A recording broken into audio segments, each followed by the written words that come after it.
All about chemistry and mathematics চেনেলত তোমালোকক স্বাগতম জনাইছো। আজি আমি আলোচনা কৰিবলৈ ওলাইছো দশম শ্ৰেণীৰ সাধাৰণ গণিতৰ ত্ৰিকোণমিতিৰ পাঠটি। এতিয়া ত্ৰিকোণমিতি ইয়াৰ ইংলিছ মিনিংটো হ'ল ত্ৰিকোণমিতি। ইংলিছত ইয়াক কয় ত্ৰিকোণমিতি। এতিয়া ত্ৰিকোণমিতি অৰ্থটো তিনিটা শব্দৰ পৰা লোৱা হৈছে গ্ৰীক ভাষাৰ। এটা হ'ল ট্ৰাই, এটা হ'ল গণ, আনটো হ'ল মেট্ৰন। তো ট্ৰাই মানে হ'ল তিনি, গণ মানে হ'ল বাহু, আৰু মেট্ৰন মানে হ'ল যুগ জোখমাক। এতিয়া এই তিনিটা বাহুৰ জোখমাক। ইয়াৰ পৰা আমি এইটো ক'ব পাৰোঁ যে এই ত্ৰিকোণমিতি অৰ্থটো তিনিটা বাহুৰে আবদ্ধ, তাৰমানে ত্ৰিভুজৰ বিষয়ে আমি আলোচনা কৰা হ'ব। কিন্তু ত্ৰিভুজটো বহুত ধৰণৰ হ'ব পাৰে, বাহু হিচাপেও বেলেগ বেলেগ, কোণ হিচাপেও বেলেগ বেলেগ, সমকোণ ত্ৰিভুজ, সমবাহু ত্ৰিভুজ, তাৰপিছত বহুত ধৰণৰ হ'ব পাৰে। তো ত্ৰিকোণমিতি একচুৱেলি এই ত্ৰিকোণমিতি চেপ্টাৰত আমি অধ্যয়ন কৰিম সমকোণী ত্ৰিভুজৰ বিষয়ে।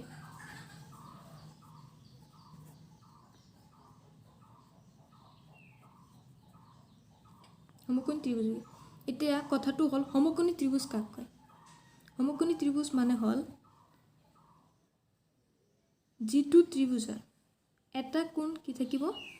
90 ডিগ্ৰী থাকিব। ইয়াক কি বুলি কয়? সমকোণী ত্ৰিভুজ। যদি ইয়াৰ এটা কোণ এ, আনটো বি আৰু আনটো চি বুলি ধৰা হয়, 90 ডিগ্ৰী কোণৰ বিপৰীত বাহুটোৱে হ'ব কৰ্ণ। তাৰপিছত যিটো লম্বভাৱে থিয় হৈ আছে এইটো হ'ল লম্ব বুলি কয়, আৰু যিটো ভূমিত আছে এইটো ভূমি বুলি কয়। ভূমি।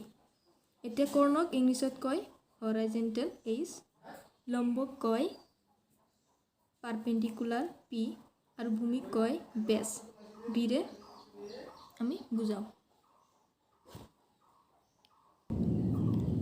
এতিয়া যদি এ C বাহুক A, A B বাহুক B আৰু বি চি বাহুক চি বুলি ধৰি লোৱা হয়, এই সমকোণী ত্ৰিভুজৰ তিনিটা আমি অনুপাত পাম। তাৰমানে এ চি বাহু আৰু এ বি বাহু মিলি A:B এটা পাম। A:B মানে কি? A/B। আকৌ যদি এ আৰু চিক লোৱা হয়, A:C, এ অনুপাত চি যদি লোৱা হয় তে A/C। আকৌ যদি বি আৰু এ আৰু বি লোৱা, এ আৰু বি লৈছোঁ, বি আৰু চি যদি লওঁ, B:C, তেন্তে কি পাম আমি? B/C পাম। তেওঁ এটা সমকোণী ত্ৰিভুজ আমি তিনিটা অনুপাত পাইছোঁ। যদি এই অনুপাতবিলাকক ওলোটাই দিয়া হয় তেন্তে আমি কি পাম? যদি ওলোটাই দিওঁ এইটো কি পাম? B/A পাম, এইটো পাম C/A, আৰু এইটো পাম কি? C/B। গতিকে আমি কেইটা অনুপাত পাইছোঁ? 6টা। 1, 2, 3, 4, 5, 6, 6টা পাইছোঁ আমি। একেদৰে আমি এই ত্ৰিকোণমিতিটো আমি কেইটা অনুপাত পাম? 6টা অনুপাত পাম। সেইবোৰ হ'ল, এটা হ'ল চাইন, এটা হ'ল কছ, আনটো হ'ল কি? টেন। চাইন, কছ, টেন। ইয়াৰ ওলোটাবোৰ হ'ল, চাইনৰ বিপৰীতটো হ'ব কছেক, কছৰ বিপৰীতটো হ'ব কি? চেক, আৰু টেনৰ বিপৰীতটো হ'ব কি? কট। মানে চাইনক ওলোটাই দিলে কছেক পাম, কছৰ বিপৰীত দিলে ওলোটাই দিলে চেক পাম, আৰু টেনক ওলোটাই দিলে আমি কি পাম? কট পাম। এতিয়া কথাটো হ'ল এই সাইন মানে কি, কস মানে কি, টেন মানে কি, কোসেক মানে কি, সেক মানে কি, কট মানে কি। একচুৱেলি এই সাইন, কস, টেন, কোসেক, সেক, কট এইবোৰ হ'ল এই সমকোণী ত্ৰিভুজৰ কি বাহুবোৰৰ অনুপাত। যে যদি সমকোণী ত্ৰিভুজৰ আৰু এটা কথা মনত ৰাখিবলগীয়া আৰু এটা কথা আছে, এইটো হ'ল যদি এইটোতো সমকোণী ত্ৰিভুজ 90 ডিগ্ৰী, এইটো হ'ল কি কৰ্ণ। যদি এ বি চি বাহু এটা এ বি চি ত্ৰিভুজৰ 90 ডিগ্ৰী কোণৰ যিটো সমকোণী ত্ৰিভুজ আছে, সমকোণ যিটো আছে 90 ডিগ্ৰী কোণৰ বিপৰীত বাহুটোৱে হ'ল কি কৰ্ণ। এতিয়া লম্ব কিন্তু ভূমিকোণটো এইটো ধৰিব প্ৰব্লেম হয়। তে যিটো থিতা দিয়া থাকিব, থিতাৰ লগত যিটো থাকিব এইটো কি থাকিব ভূমি হ'ব, আৰু এইটো কি হ'ব লম্ব হ'ব।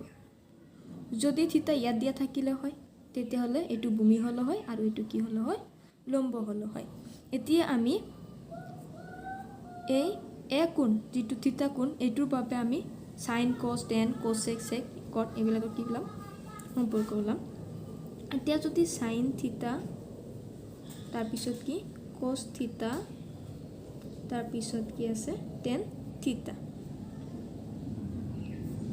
এতিয়া সাইন থিতা মানে কি, কস থিতা মানে কি, টেন থিতা, এইটো এইকেইটা ওলাম।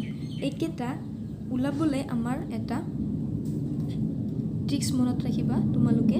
ট্ৰিক্সটো হ'ল সালকক ভূকতে লঘু। অ'কে, এতিয়া সালকক ভূকতে লঘু আৰু এটা আছে, এইটো হ'ল some pupil have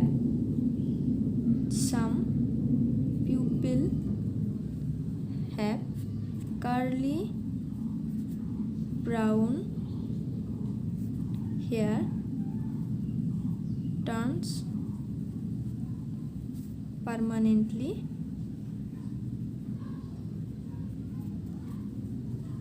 black. Okay, এতিয়া সালক সা মানে কি সাইন, সাইন কি হ'ব লম্ব পাই কি হ'ব কৰ্ণ। ল মানে হ'ল লম্ব, ক মানে কি কৰ্ণ, লম্ব পাই কৰ্ণ। লম্ব মানে কি আছে লম্ব, ইয়াত লম্ব কি বুলি টেনত কৈছিলোঁ পিৰে, কৰ্ণক এইচেৰে, ভূমি কি বিৰে। লম্ব মানে কি পাৰপেণ্ডিকুলাৰ, লম্ব পাই কি কৰ্ণ, লম্ব পাই কৰ্ণ। লম্ব মানে কি আছিল পি, কৰ্ণ কি আছিল হৰাইজণ্টেল এইচ। আকৌ কস থিতা, কস থিতা ইয়াৰ পৰা কস মানে কি ভূমি পাই কৰ্ণ, ভূ মানে ভূমি, ক মানে হ'ল কৰ্ণ। ভূমি কি আছে, ভূমি মানে কি বেছ, বি কৰ্ণ, কৰ্ণ মানে কি এইচ হৰাইজণ্টেল। আকৌ টেন মানে কি, ইয়াৰ পৰা টেন মানে টেন, টেন মানে কি লম্ব বাই ভূমি। লম্ব কি আছে, লম্ব কি আছে পি, লম্বৰে পিৰে আমি টেনত কৰিছিলোঁ, লম্ব বাই কি ভূমি, ভূমি মানে কি আছিল বেছ। এতিয়া সাইন মানে হ'ল লম্ব বাই কৰ্ণ, কস মানে হ'ল কস থিতা মানে হ'ল ভূমি বাই কৰ্ণ, টেন থিতা মানে হ'ল কি লম্ব বাই ভূমি। এতিয়া যদি এই অনুপাতবিলাকক ওলোটাই দিওঁ তেতিয়াহ'লে কি হ'ব, এইটো যদি ওলোটাই দিওঁ পি বাই কি হ'ব, পি বা এইচটো ওলোটাই দিলে কি হ'ব এইচ বাই পি হ'ব। এইটো ওলোটাই দিলে কি হ'ব এইচ বাই পি। এই এইচ বাই পি মানে কি কৰ্ণ বাই লম্ব, কৰ্ণ বাই লম্বক আমি কি বুলি কওঁ কোসেক থিতা। আকৌ এই কচক যদি ওলোটাই দিওঁ আমি এইচ বাই কি পাম বি পাম। এইচ মানে কি হ'ল কৰ্ণ, বি মানে কি ভূমি, বি মানে ভূমি বেছ। তো এইচ বাই বি পাম আমি সেক থিতা, এইচ বাই বি মানে হ'ল সেক থিতা। এতিয়া যদি টেন থিতা ইয়াক ওলোটাই দিওঁ বি বাই পি, যদি ইয়াক ওলোটাই দিওঁ তেন্তে আমি কি পাম কট থিতা। এতিয়া টেন থিটাক লম্ব বাই ভূমি, ইয়াক ওলোটাই দিলে আমি কি পালোঁ? কট থিটা পালোঁ। এতিয়া ইয়াৰ পৰা আমি কি গম পালোঁ যে সাইন থিটাৰ ওলোটা হ'ল কি? কস সেক থিটা।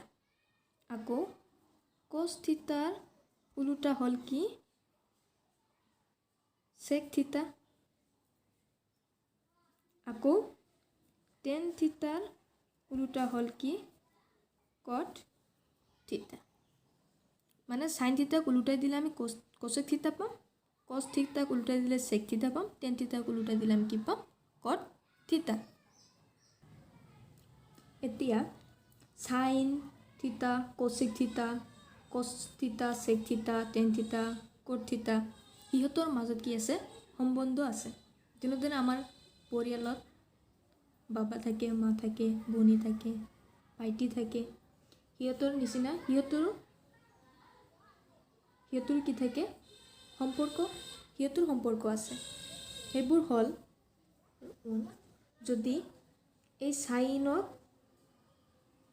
স্কুৱেৰ কৰোঁ আৰু কসক স্কুৱেৰ কৰোঁ, এই দুটা স্কুৱেৰ কৰি যদি যোগ কৰি দিওঁ তেতিয়াহ'লে আমি কি পাওঁ? 1 পাওঁ। অভেদ, এইবোৰ হ'ল অভেদ সূত্ৰ।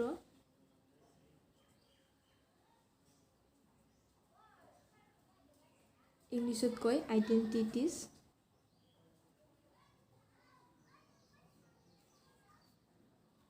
দুই নম্বৰটো হ'ল যদি আমি 10 স্কুৱেৰৰ লগত 1 যোগ কৰোঁ তেন্তে আমি কি পাওঁ? সেক স্কুৱেৰ থিটা। 3 নম্বৰটো হ'ল যদি আমি কট স্কুৱেৰ থিটাৰ লগত 1 যোগ কৰোঁ তেন্তে আমি পাওঁ কোসেক স্কুৱেৰ থিটা। আকৌ 4 নম্বৰটো হ'ল টেন থিটা আমি কওঁ sine theta by cos theta. Tan theta equal to কি? Sine theta by cos theta. 5 নম্বৰটো হ'ল কট থিটা equal to cos theta by sine theta. তে এইবোৰ আমি সম্পৰ্ক পালোঁ। সাইন স্কুৱেৰ থিটা প্লাছ কস স্কুৱেৰ থিটা equal to 1, 1 plus ten square থিটা ইকুৱেল টু সেক স্কুৱেৰ থিটা, 1 প্লাছ কট স্কুৱেৰ থিটা ইকুৱেল টু কি? কোসেক স্কুৱেৰ থিটা। আকৌ টেন থিটা মানে হ'ল sine theta by cos theta, কট থিটা মানে হ'ল কস থিটা বাই কি? Sine theta. এইটো কি? Cos theta, tan theta two কট থিটা কি ওলোটা হৈ আছে। এতিয়া তোমালোকে অনুশীলনী 8.1ত আহা। কি কৈছে অনুশীলনী 8.1ত 1 নম্বৰ কুৱেশ্যনটো কৈছে ত্ৰিভুজ এ বি চি, তাৰমানে এ বি চি ত্ৰিভুজৰ বি কোণ সমকোণ, বি কোণ সমকোণ 90 ডিগ্ৰী আৰু এ বি 24 চেণ্টিমিটাৰ। এই এ বি যিটো আছে এইটো কি কৈছে? 24 চেণ্টিমিটাৰ বুলি কৈছে আৰু বি চি কিমান? বি চি 7 চেণ্টিমিটাৰ বুলি কৈছে। হ'লে তলত দিয়াবিলাক উলিওৱা। তলত কি? সাইন এ, কস এ, সাইন চি, কস চি এইকেইটা কি কৰিব লাগে? ওলাব লাগে। এতিয়া আমি এইকেইটা সাইন এ, কস এ অনুপাত যদি এইকেইটা মানে কি? বাহুৰ অনুপাত। এইটো জানিবলৈ কি লাগিব? গোটেইকেইটা বাহু আমাৰ জানিব লাগিব। গতিকে দুটা বাহুটো জানো, এইটো বাহু আমাৰ জানিব লাগিব। এইটো বাহু জানিবলৈ আমি কি কৰিম? যিহেতু এইটো সমকোণী ত্ৰিভুজ তো আমি কি কৰিব পাৰিম? পাইথাগোৰাছৰ সূত্ৰ ব্যৱহাৰ কৰিব পাৰিম। তো পাইথাগোৰাছৰ সূত্ৰ মতে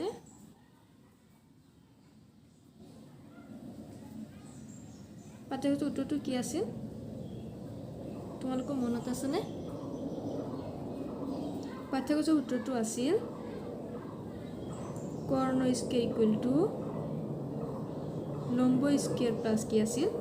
ভূমি স্কুৱেৰ। ওকে, এতিয়া কৰ্ণ কিন্তু কোনটো? এইটো কোন এৰ বাবে ওলাইছোঁ? কৰ্ণ কোনটো? যিটো কি আটাইতকৈ ডাঙৰ বাহু, যিটো 90 ডিগ্ৰী আছে, 90 ডিগ্ৰী বিপৰীত বাহু যিটো আছে সেইটোৱে কি? কৰ্ণ। কৰ্ণ কি আছে? এ চি স্কুৱেৰ। লম্ব স্কুৱেৰ, লম্ব কি আছে? যিটো লম্ব হৈ আছে, থিয় হৈ আছে, পি চি স্কুৱেৰ প্লাছ কি আছে? ভূমি স্কুৱেৰ, ভূমি যিটো ভূমিত আছে, এ বি স্কুৱেৰ। এতিয়া এ চিৰ মান আমি গম পাওঁ। এ চি মান আমি নাজানো, এ চি ওলাব লাগে। এ চি মানে কি? এ AC ৰাখি দিলোঁ BC ৰ মান দিয়া আছে BC মানে কিমান দিয়া আছে 7 স্কুৱেৰ প্লাছ AB মানে কিমান দিয়া আছে 24 তো whole square plus AC is equal to 7 কিমান হ'ব 7 ক স্কুৱেৰ কৰিলে কিমান হ'ব 49 প্লাছ আৰু 24 স্কুৱেৰ কৰিলে আমি পাওঁ 576 এতিয়া এই দুটা যদি যোগ কৰি দিওঁ প্লাছ কৰি দিওঁ কিমান হ'ব 9 আৰু 6 কিমান হ'ব 15 হাতৰ 1 থাকিল 7 আৰু 4 কিমান হ'ব 11 হাতৰ 1 কি 12 আৰু 5 আৰু কিমান হ'ব 6 এতিয়া এই AC কি আছে স্কুৱেৰ হৈ আছে স্কুৱেৰটো ইফালে কি হ'ব ৰুট হৈ যাব 625 আমি কিমান কেনেকৈ লিখিব 25 হোল স্কুৱেৰ লিখিব স্কুৱেৰ ৰুট কেনচেল কৰি কিমান থাকিব 25 তো আমাৰ কৰ্ণ যিটো ওলাল AC এইটো কিমান ওলাল 25 এতিয়া নাম্বাৰ 1 কি দিছে sin A এতিয়া এইকেইটা ওলাব পাৰিম বাহুৰ অনুপাত sin মানে কি আছিল লম্ব বাই কি আছিল কৰ্ণ লম্ব কি আছে ইয়াত BC বাই কৰ্ণ মানে কি দিয়া আছে AC মানে কিমান BC ৰ মান কিমান জানো ইয়াত 7 সেন্টিমিটাৰ আকৌ AC ৰ মান 25 সেন্টিমিটাৰ তো কিমান হ'ব sin A কিমান ওলাল 7/25 ওলাল আকৌ নাম্বাৰ 2 নহয় আৰু এটা আছে cos A আছে আৰু এটা sin A ওলালো এতিয়া cos A ওলাব লাগিব cos A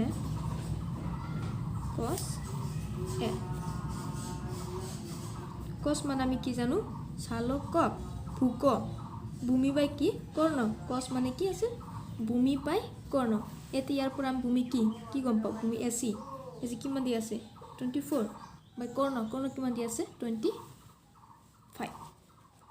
কিমান দিয়া আছে 25 তো cos আমি কিমান পালো 24/25 পালো 2 নম্বৰ কি দিছে আমাৰ 2 নম্বৰ কি দিছে sin C এতিয়া আমি কি কোণৰ বাবে ওলাব লাগে এই C কোণৰ বাবে ওলাব লাগে এই যেটো C কোণ আছে এইটো ওলাব লাগে এতিয়া C কোণৰ বাবে এতিয়া লম্ব কোণটো হ'ব ভূমি কোণটো হ'ব যেহেতু C কোণৰ কথা কৈছে তো C কোণৰ লগত যেটো থাকিব এইটো কি হ'ব আমাৰ ভূমি হ'ব তো sin কি আছিল আৰু এটো কি হ'ব লম্ব হ'ব sin কি আছিল লম্ব বাই কৰ্ণ লম্ব কি আছে লম্ব কিমান আছে 24 আৰু কৰ্ণ কিমান আছে 25 আৰু কি লৈ দিছে cos C এই cos C ওলাব দিছে cos C মান আমি কিমান পাম চালক ভূক ভূমি বাই কি আছিল কৰ্ণ